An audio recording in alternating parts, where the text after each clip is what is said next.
And thank you for ASG for providing the opportunity for me to talk about this project. So today I'm going to talk about a project that is actually a case study that an innovative seismic protection system is implemented. So it's one of those projects that the client was happy, ambitious, and keen to introduce a bit of innovation to the project, and also the engineer was capable and did not afraid of exploring different options. As Arsalan mentioned, but it was not just that. It's not enough if you have a technology that is good and working. There are many, many factors to be considered when something is considered for a real world implementation. So code limitation, resistance to change from contractors, from designers, from engineers. So that was one of the, I would say, rare occasions in New Zealand that the client was willing to, designer was willing to, contractor was willing to as well. And everyone supported, and the outcome was a great project. So up until last few weeks, this was called Lincoln University Sciences North Building. But then after its opening official, they gave another name to it, Waimarie Building. So we're going to talk about that today.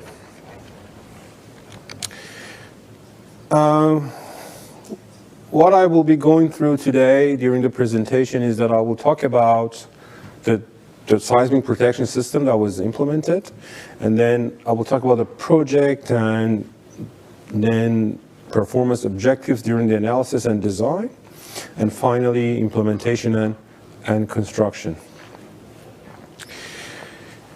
So this is like a high-level 3D view of the project. It's finished now, fully constructed. So Lincoln University, a few years back, they started a new basically campus called the Lincoln Hub, but then they chopped it into smaller projects later. And this is one of the project's buildings among the others, so which is for the sciences part of the Lincoln University. It has two sections. So there's a teaching building and there's a research building, and there's a seismic gap between the two. From the beginning of the project, the client, the owner of Lincoln University, considered introducing some innovation to basically the research building. So they wanted to do the teaching building conventionally, and introducing some innovation here, introducing low damage design, as well as some other technologies to make it a green building and make it like a green sustainable building for future. And also there was a small building here that was also conventionally designed. So from now on, I'm gonna only talk about the research building. So I'm not gonna talk about the teaching or this one. So they were conventionally designed. So in summary, the specifications that we normally need to know to start a project was that it was IL3 building, so more or less equivalent to high importance building in North American terms. They considered the normal code level serviceability limited state, SLS1, so didn't consider SLS2 or anything. And 62 meters by 35 meters, relatively large. 3 stories, inter-story height of 4.9 meters, total height of 14.7 meters, so a bit taller than a normal 3-story building. Site Class D, deep rock. Steel beams and concrete field CHS columns, so that was the initial suggestion. What do you mean by deep rock or soft soil? Just definitions from 1170.5. So is it soft soil on top of deep rock? And yeah, something like that, yeah. So this was done, a report was done for this, for the site, and that was their assessment. In one direction, CHS braces, so basically CBF braces, and then concrete walls in the other directions. You may ask why they wanted concrete walls in one direction in a steel building. I don't know. They wanted that from the beginning, so no idea. So I mentioned that the client was happy to perform a low damage design, but because it's one of the constraints that, as Arsalan mentioned, when you have a real implementation case, for a while they wanted to progress two designs, like one conventionally and one with the fancy stuff. And at some point they wanted to make a decision which one, like at the end of developed design almost, they wanted to progress with one of them into the detailed design. Before we going through the project and talk about this, I just want to quickly, 2-3 slides, talk about self-centering. What does it mean, basically? So in simple terms, self-centering means when your structure at the end of earthquake returns to its pre-earthquake position, upright. There is no permanent lateral deflection. How this can be achieved? There are many. I've counted once, the ones I know, 50-ish, 40, 50 different ways that you can achieve this. Normally, what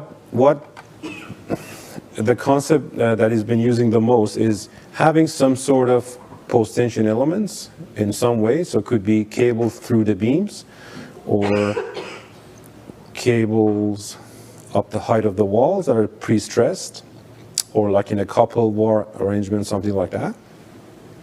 In combination of another element that provides damping. So could be something like this at the base, something that yields when the wall forms, or in a beam column joint, something at the beam column connection that yields, or like something like a U-shaped plate between two walls, something like that. When you have two walls next to each other and they move because of earthquake,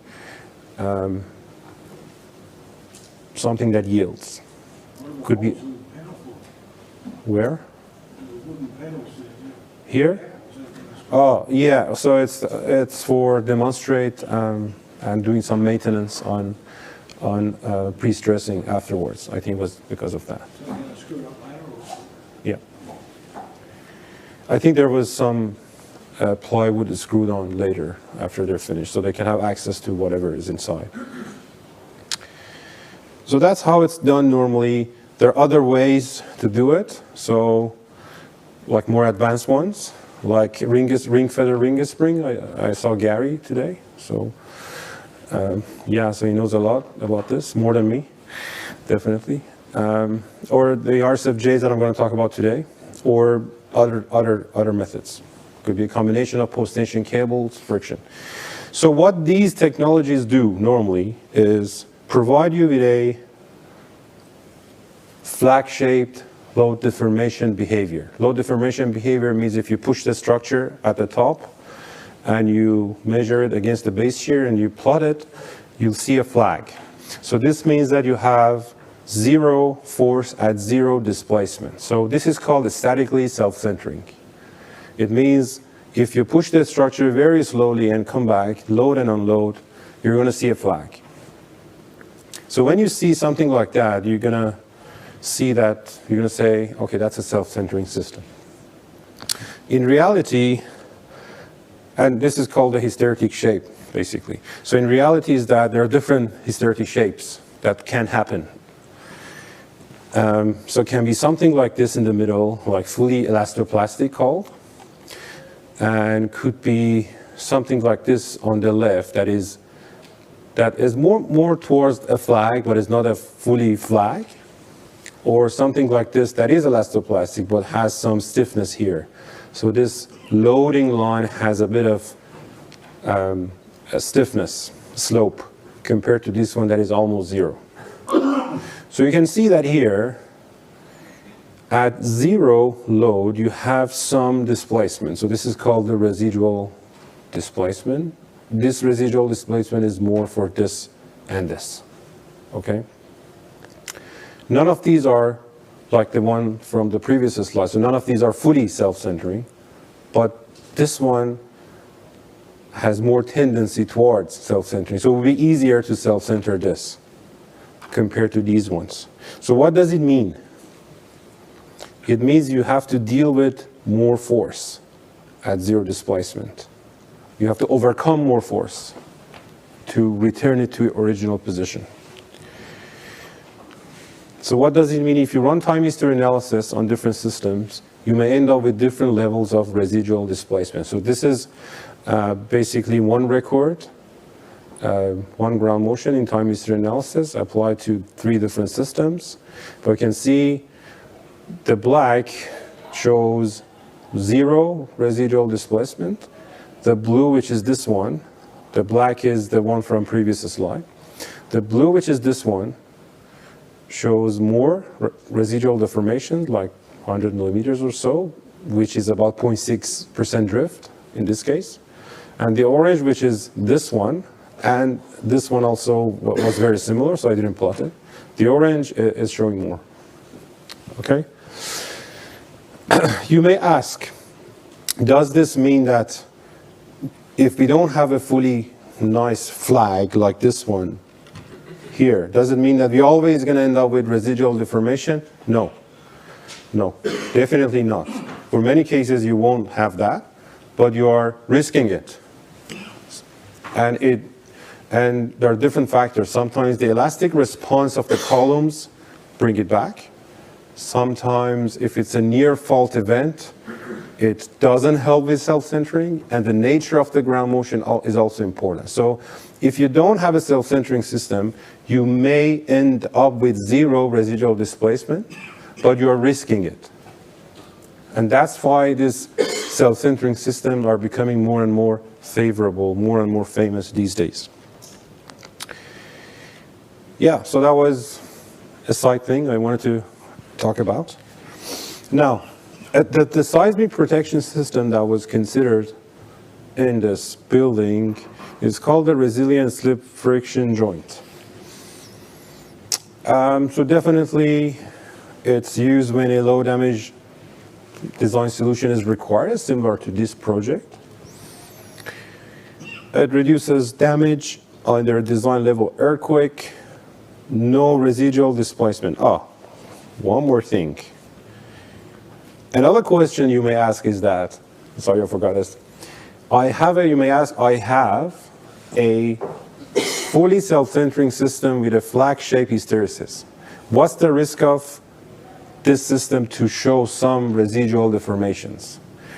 It's very rare. The only case that this can happen is that this force here, whatever it is, cannot overcome P delta effects. If you have 2 large P delta effects, and this force cannot overcome that, you may end up with some residual displacement. But it's very rare, because in low damage design, one of the things we normally check is that we don't want to have excessive drifts. Definitely not more than 2.5%, but more or less keep it in the range of 1.5 to 2%. So in that range, it's almost unlikely that P delta effects are, the effect of P delta effects are higher than this force here. Sorry for that. So what it is, it's a simple friction device that instead of having flat plates, it has profile plates that are grooved. And there are orange plates called middle plates and black plates called cap plates. So this shows the device at rest with no load, and when it's loaded, so at rest, the discus springs here are semi-compacted, and at ultimate deflection, when device reaches its design displacement, they're fully flat. So the result is something like this.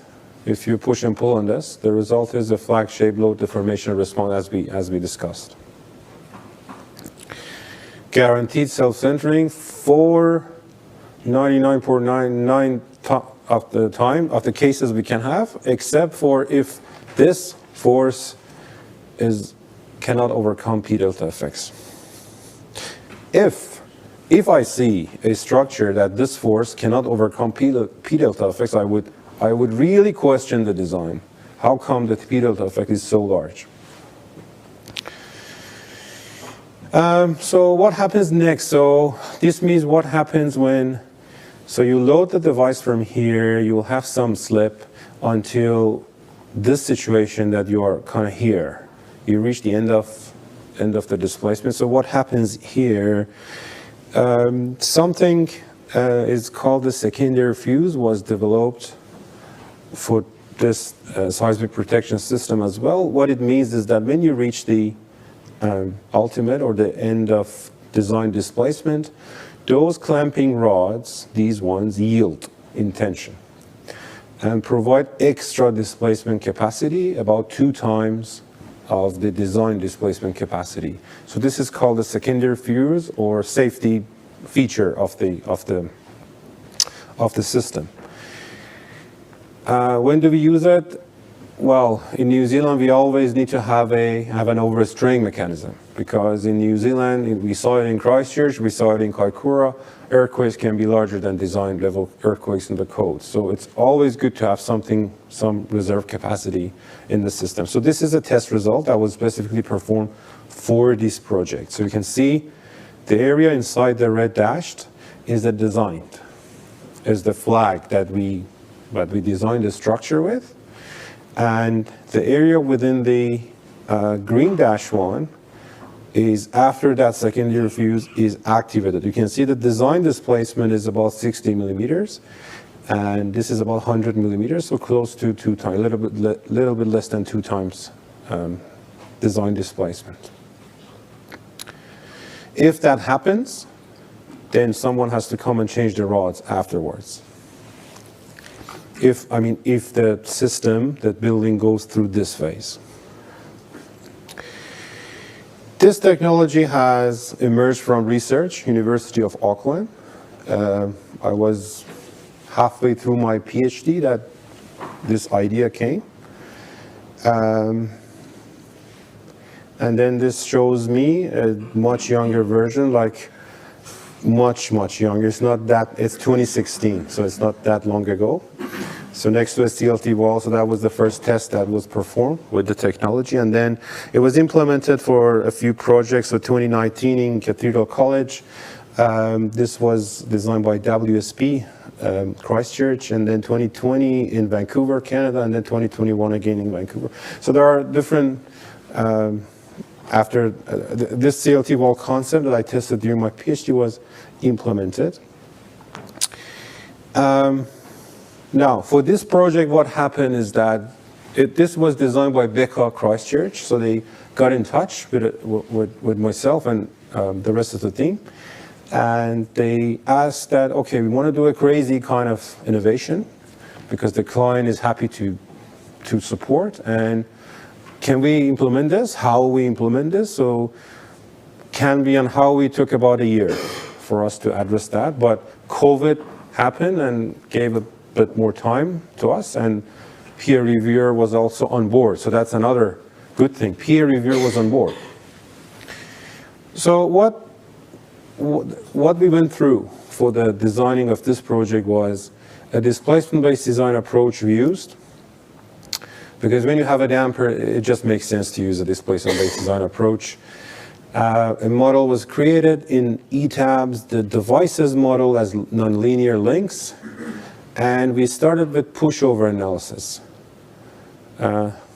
Simple pushover analysis, and we performed the pushover analysis based on the recommendations of FEMA 695 that are also in our C5 Red Book.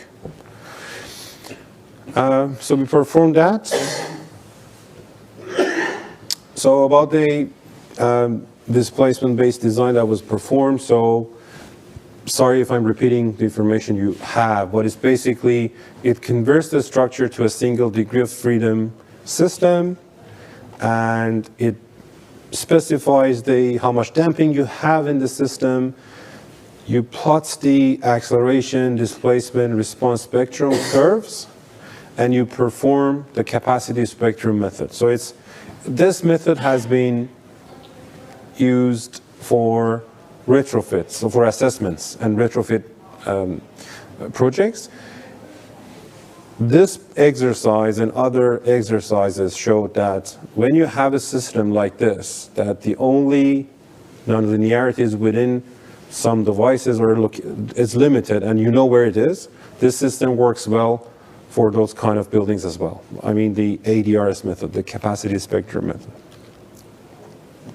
So that was the summary what I described. So ADRS curves plotted. So obviously we have two limited states in New Zealand to take care of. So we have SLS1, which is this one, is non-damped, basically because we don't want to have any damping under SLS1. And then we had ULS that is damped. It's scaled down. And then this is the pushover curve of the structure that intersects with SLS1, ADRS curve, and ULS. So something to note is that normally at SLS1, we don't want the structure to deform excessively. It's better to keep it linear elastic. So this method also helps with that, for us to check if the structure is within the region of linear elastic. And then we can tune the system as we go.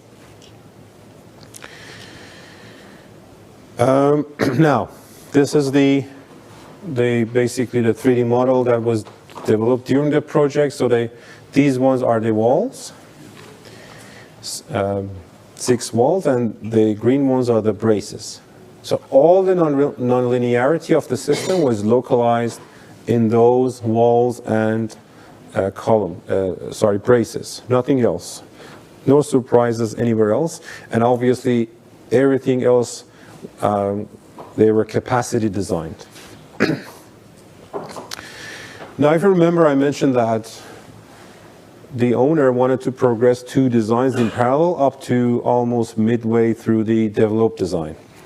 And that was the result. So the conventional design was ductility of 2. Because it was IL3, they didn't want to push it to ductility of 3.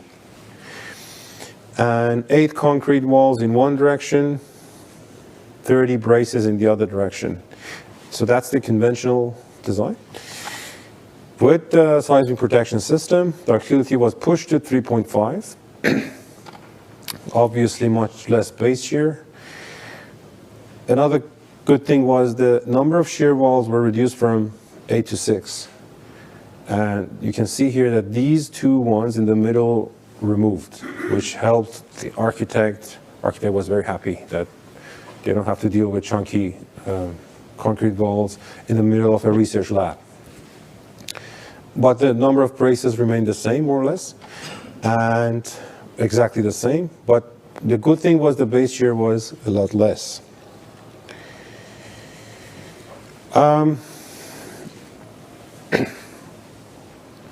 After the detailed design was started, then we started to check the third kind of limited state as well. So we had the SLS, which no damage to the building or contents, and then we had the ULS, stage 2, minimal damage to the structure, not in the lateral load resisting system, but could be because the structure deforms about 1%, 1.2%, could be damage in the non-structural elements.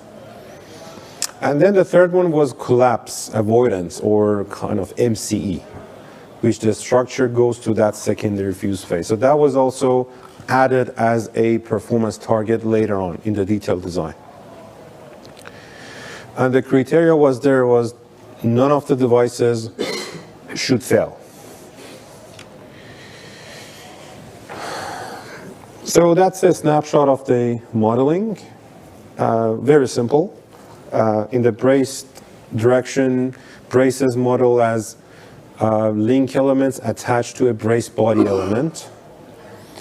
And in the rocking walls, devices modeled as hold downs, nonlinear link elements, and then rocking toes modeled as compression only links.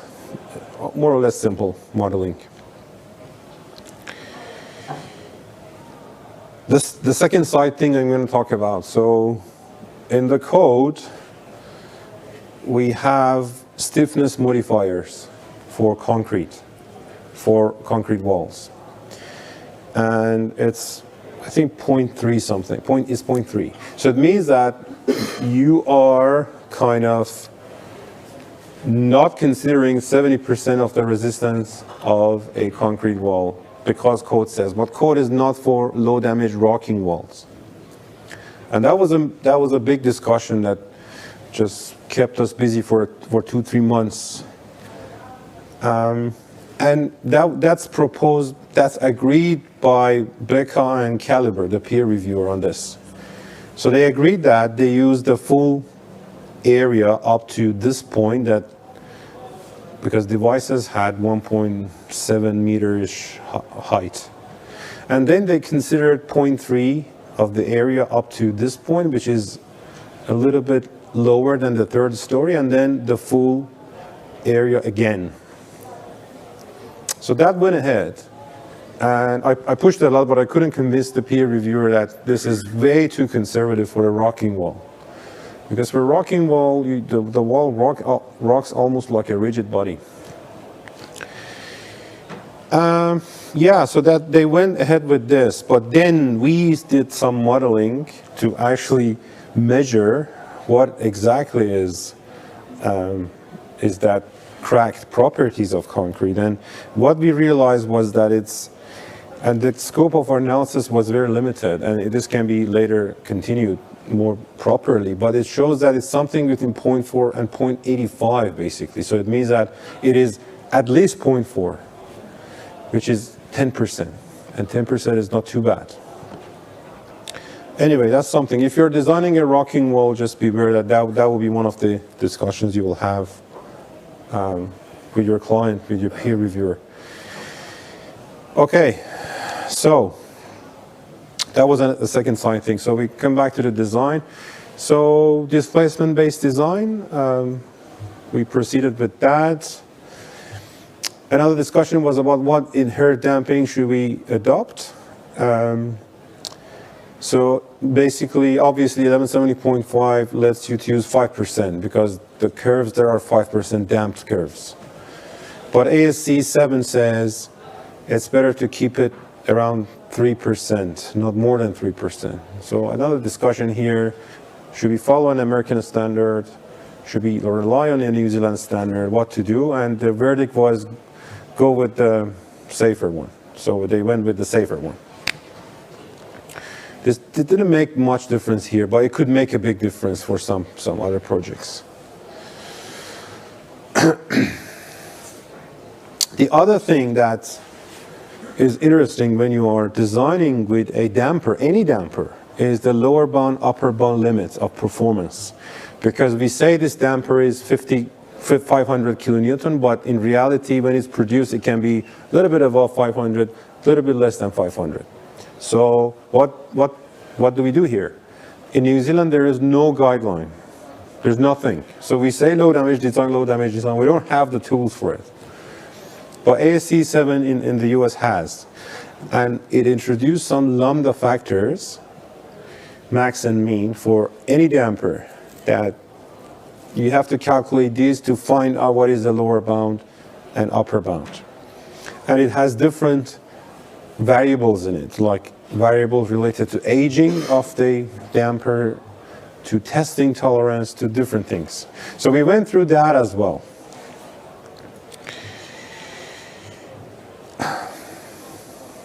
And the other thing is, so I mentioned that a third limited state was added to the plan.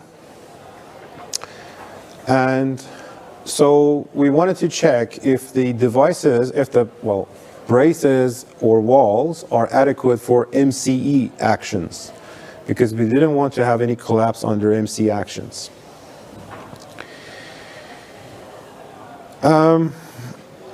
Another consideration that was pushed by BECA headquarters was for us to make sure there is no soft story formed.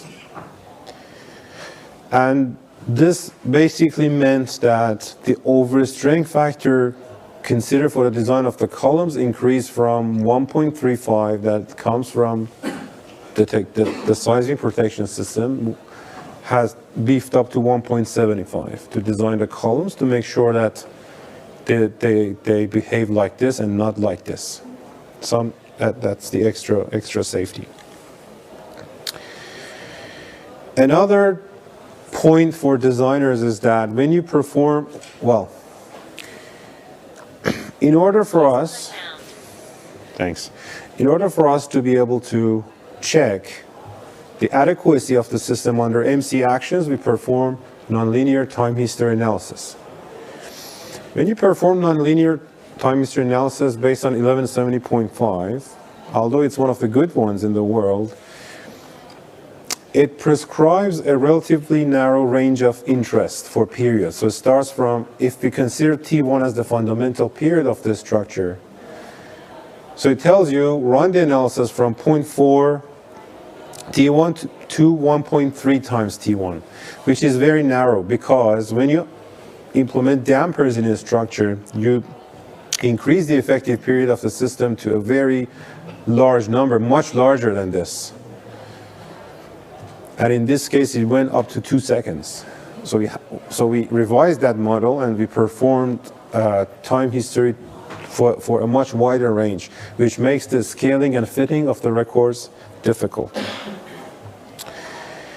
This is a model that was developed by BECA Wellington, and with this model, they wanted to emphasize that the displacement demand at the top story, as you can see, exaggerated here, could be higher than the other stories, so we may need to have extra consideration for the top story.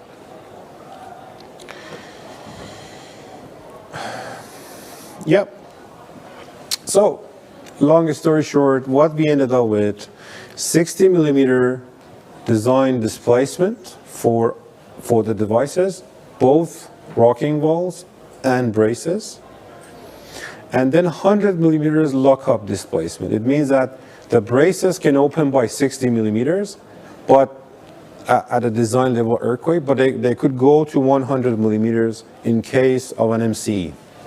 And same for the walls. The walls could displace by 60 millimeters, but could go for 100 millimeters either side for MC consideration. So that was the results. How it was detailed for the braces was these units were well fabricated, shipped on site, and bolted to a brace body that was designed by BECA. So this shows a 3D version of it. It's a Revit model, I think, and this is the real thing.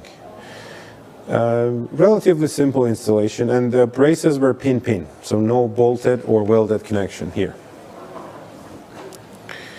And also you can see, I'm not sure how visible they are, there are male and female tubes considered here, and you can see them here. They are painted black, so it's hard to see. And that male and female is to control the global buckling of the brace, like similar to a BRB type system, to make sure that these devices just moves axially. For the rocking walls, devices, so the capacity of the each hold down for each of the 6 walls is 5,000 kilonewton. The feasible way that this was delivered was to use 4 units of 1250 kilonewtons in parallel next to each other, and then connected using spherical bearings to a single bracket on each side. So the spherical bearings makes sure that there is a pin action in plane and out of plane, because one issue with rocking walls is how they behave out of plane. So in plane is rocking, but what about out of plane? So spherical bearings is for that purpose. At the wall to floor connections, these walls were designed in a way that there is no gravity on them. So these walls are only for lateral forces. So a slotted bolted connection was designed at the wall-to-floor connection to make sure that when the walls go up, the floor doesn't go up with it and the floor doesn't get damaged. And this is how it was implemented. So as I described, so four units. So these are 1.6, 1.7 meters almost. And 4 of them together, 5,000 kilonewton hold down. And I think the thickness of the wall was 300 millimeters. And just this view shows how the different lateral systems work. To me, it's still a question why they didn't use CHS in both directions. So if one of you know, just let me know. I really don't know. Yeah. Yeah. Or they wanted to challenge themselves because designing a rocking wall system is much more challenging than a brace system, obviously. If you prevented the floor mass going into the concrete shear walls, Yeah. how does the seismic weight get into the shear walls? So the bolted connections are decoupled vertically but are coupled horizontally. So horizontally transfers the load, but vertically the gravity goes to the columns, steel columns like this one here, rather than the walls.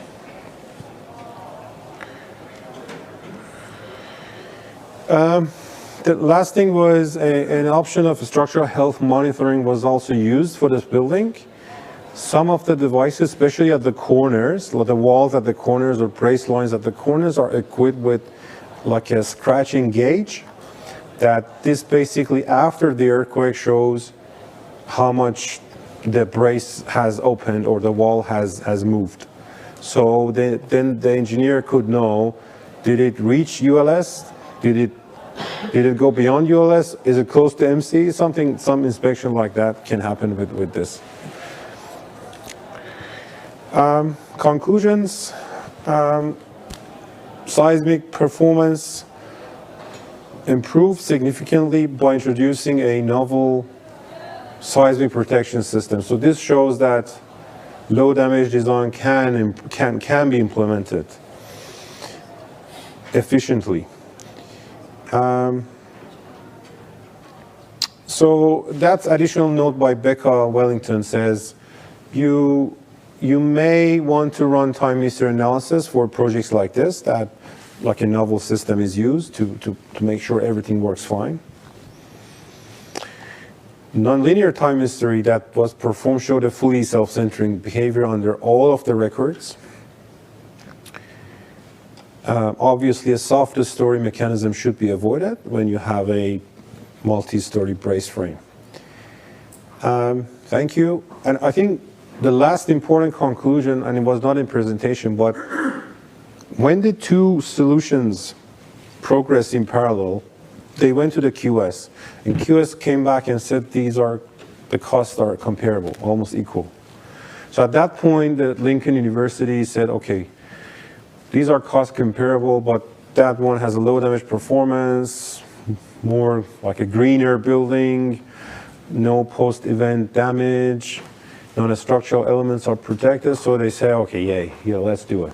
So another conclusion here is that low damage design is not always more expensive than a conventional design. There are cases that it can be cheaper, there are cases that it can be cost comparable.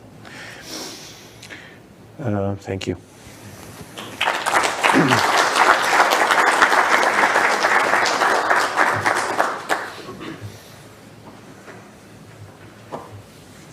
Thank you, Ashkan. It was very interesting. I was wondering if there are any maintenance requirements for these devices, and if so, how those are communicated. So no, basically no maintenance is required, but I think like most of the seismic protection system, an inspection at 25 years is kind of recommended, but in terms of someone going and checking something, no, it's good there, good to go, yeah.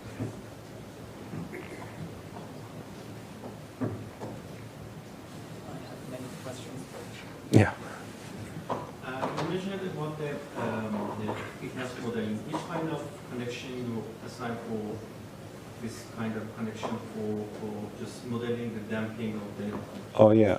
Yeah. So there is, if you go to ETABS or SAP in the link elements, there is a link called damper dash friction spring. So that is developed for ring feather originally, but that can be used for this as well. They're very close. Yeah. These structural health monitoring devices, how are they monitoring them? Is it like who's looking after the data? I think Lincoln University contracted a company to. They've installed these, and also they've installed accelerometers in the structure, so they're looking to it. Yeah. Another question. Yeah, sure. Were there any lessons learned in this project that affected the way you're going to design these devices in the future for other projects? So yes and no. So one thing that was brought in the halfway was the MCE, because at the beginning they were saying, okay, we're designing based on code, ULS, so we're not concerned about MC or overstress. But halfway through, Becca just wanted to make sure that there's no integrity problem for MCE. And we ended up doing testing on the secondary fuse mechanism and doing time history analysis. The result was this system is okay, and we were a bit lucky that that secondary fuse mechanism was adequate, okay? But this tells me that for future design, we should take MC actions into consideration as well as ULS and SLS. Yeah, so yes and no means that we halfway we had to check it, but it was okay, luckily, yeah. But it didn't affect the products? No, what I'm saying, it doesn't affect anything basically, but this is an extra check that has to be performed. Did you check how the teaching building that was conventionally designed would interact with the research building, which was to the new green pipe? Yeah. What was the seismic gap between the two? I think it was 400 millimeters, and I think they kind of checked, and there was no pounding risk or anything, yeah. Another question. Yep. Just for this kind of material must be having inspection during the some time, for example, 5 years, 10 years, because of make sure that this product is working based on our design. Yeah. Is any rule for this kind of material? So this is designed from the beginning to be maintenance free, and it's good to go. To make sure, because this emerges from research, so for us to make sure that we are achieving this from a research point of view, so the first ever project that this was used was Nelson Airport in 2016, 2017. So we have spare devices from that, and we are testing every 6 months, and then so far so good. Yeah.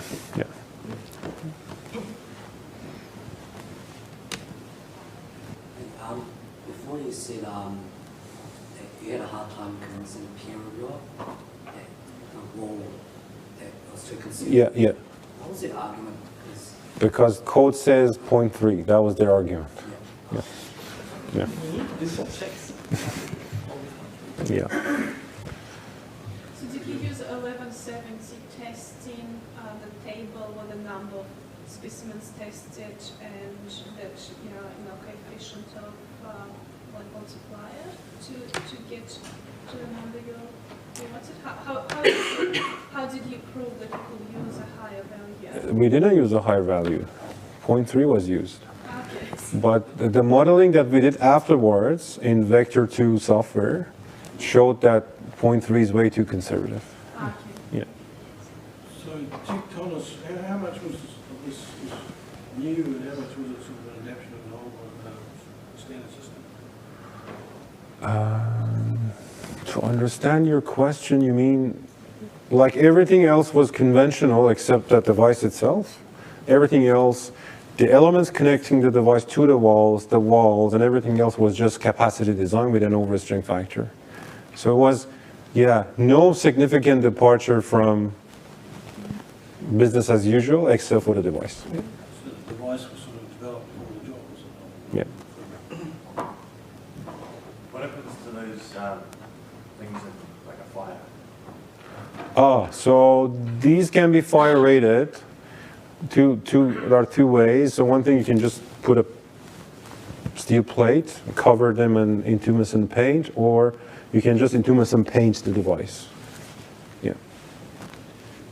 Actually, just to clarify, I think the device has been developed in over 10 years or something. Oh, yeah. No, the technology, okay, sorry, I misinterpreted.